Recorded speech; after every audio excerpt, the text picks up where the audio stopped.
दरभंगा ललित नारायण मिथिला विश्वविद्यालय के अधीन अंगीभूत महाविद्यालय सीएम कॉलेज में डॉक्टर फूलो पासवान 39वें प्रधानाचार्य के रूप में अपना पदभार ग्रहण किया। इस अवसर पर इन्होंने कहा कि छात्रों की समस्या का समाधान हो हमारी पहली प्राथमिकता है। वहीं दूसरी तरफ से कई छात्र पढ़कर देश नहीं विदेश में साथ साथ राजनीति क्षेत्र में अपना परचम लहरा रहे हैं।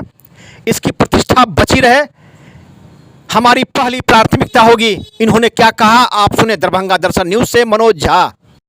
शैक्षणिक जगत में मिथिलांचल के से जो भी बड़े बड़े ब्यूरोक्रेट, टेक्नोक्रेट्स, नीति निर्धारक, बड़े बड़े वैज्ञानिक, डॉक्टर, प्रोफेसर और राजनेता, कर्पूरी ठाकुर जैसे राजनेता इस महाविद्यालय से पैदा हुए हैं। और मैं आज के इस अवसर पर आपके चैनल के माध्यम से महाराजाधिराज को मैं धन्यवाद देना चाहता हूं, जो आधुनिक शिक्षा के प्रसार में इस कॉलेजों की स्थापना किए, जिससे मिथिलांचल के लाखों, अगर ये पिछड़े मझले बिचले जितने हैं सभी समाज के लोगों को सम्यक ज्ञान मिला, डिग्री मिली और सब अच्छे अच्छे पदों पर गए। मुझे भी यहाँ आकर के इस कॉलेज की सेवा करने का अवसर मिला है। इस कॉलेज की जो गरिमा है, जो परंपरा रही है, उसको मैं और उसमें सुदृढ़ करने का प्रयास करूंगा। गरिमा को गिरने नहीं दूंगा और शैक्षणिक, प्रशासनिक और अनुशासन हिसाब से छात्र छात्राओं को, समाज को अच्छे एक मानव संसाधन निर्माण करने का यह केंद्र है। उसको मैं ठीक से संचालन करने का मैं आपको वचन देता हूं। लेकिन कुछ असामाजिक तत्व किसी के कहने पर, किसी के उस्काने पर, फीस के नाम से या कुछ के नाम से आ जाते हैं, यह समझ के कि चलो दलित वर्ग का प्रिंसिपल आ गया है, पहले उस पर हावी हो जाओ, इसके बाद आगे जो होगा सो करेंगे। यह मैं नहीं उसको होने दूंगा। मैं विश्वविद्यालय को लिख रहा हूं, उनसे मैं वार्ता किया हूं।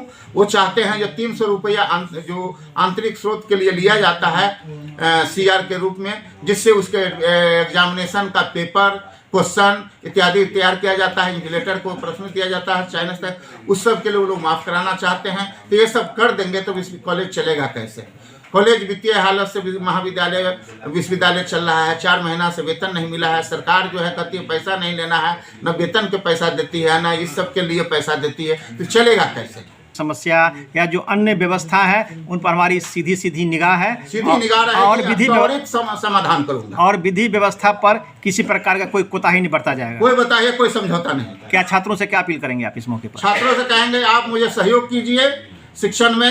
आप जो है अपनी राजनीति या उथल पुथल करने का जो है छोड़ करके रास्ता, अब शिक्षण और मनन कीजिए। आपका बहुमूल्य समय है युवावस्था, नहीं तो बाद में फिर पछताएंगे।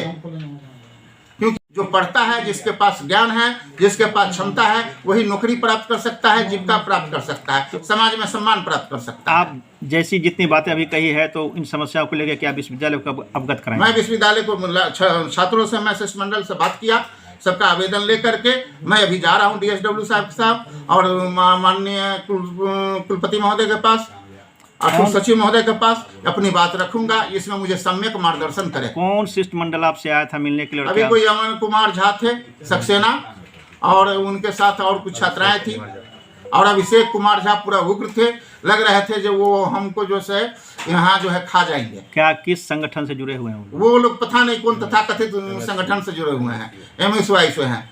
जबकि वही मिथिला संघ, मुझे मिथिला विभूति की उपाधि मिला है, और ये मुझे समझ नहीं पा रहा है। जब मैं मिथिला का बेटा हूँ, मैं भी मिथिला मैथिली के लिए अपनी पूरी उम्र गुजार चुका हूँ, वो समझ नहीं रहा है। आप कह रहे हैं कि छात्र हमें सहयोग करें, मैं उनको सही जो है व्यवस्था दूंगा।